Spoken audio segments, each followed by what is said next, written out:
Originally released in 2016, the party game Move or Die has made its way over to PS4. But should you and your friends be dying to get your hands on this one, or should you just move on by this one?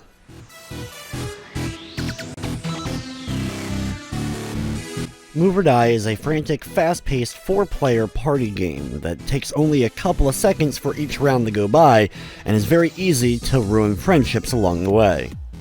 The game features both online and local multiplayer. With the local play, you can play with up to 3 bots, so you can play by yourself, though this is one of those games where you're really going to want to have friends to join you. The AI is okay, but it really isn't that great. I was impressed and surprised at all the references and stuff that were thrown into the game with the characters. There are 90 selectable characters. They all play the same, but it's nice to have all these selectable skins. And you have some really funny ones, and then you also have some cool ones, like Rick and Morty characters being included. There are also some settings to be tweaked for the matchups, including turning on and off mutators, having you being able to select them, or if it's randomized, and of course length of the game. Controls are very much pick up and play, being able to move, jump, and then there's one button to either interact or to use different projectiles depending upon what type of round you're doing. Thankfully, each round beforehand there is a tutorial screen for you and your friends to be able to know exactly what you're supposed to be doing before the matchup begins. When the round does begin, it's extremely fast and can be over in just the blink of an eye if you're not careful.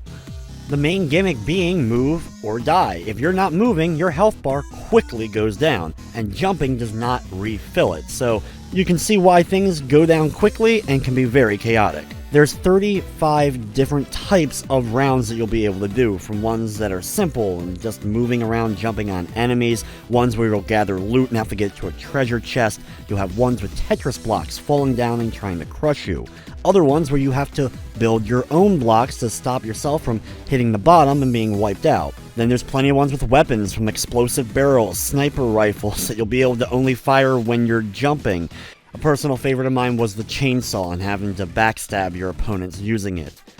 The mutators also add a bit of fun to the game as well. There's just as many mutators as there are types of rounds. These mutators change up and can potentially handicap the players, like everybody's naked so they're just a blur, or everybody's invisible. With all the mutators and the styles of rounds, there are a lot of potential ways to play, and very likely, very few of your games will be anywhere near the same as the ones you did beforehand. From the technical side of things, the game did have some noticeable slowdown here and there, especially in more chaotic moments, and there was some crashing. Hopefully though, this stuff will be fixed in the near future, and with the patches, they've also been adding more characters and game modes, so it seems like they are on top of fixing the issues. Move or Die is available now for $14.99 on the PlayStation 4 and PC.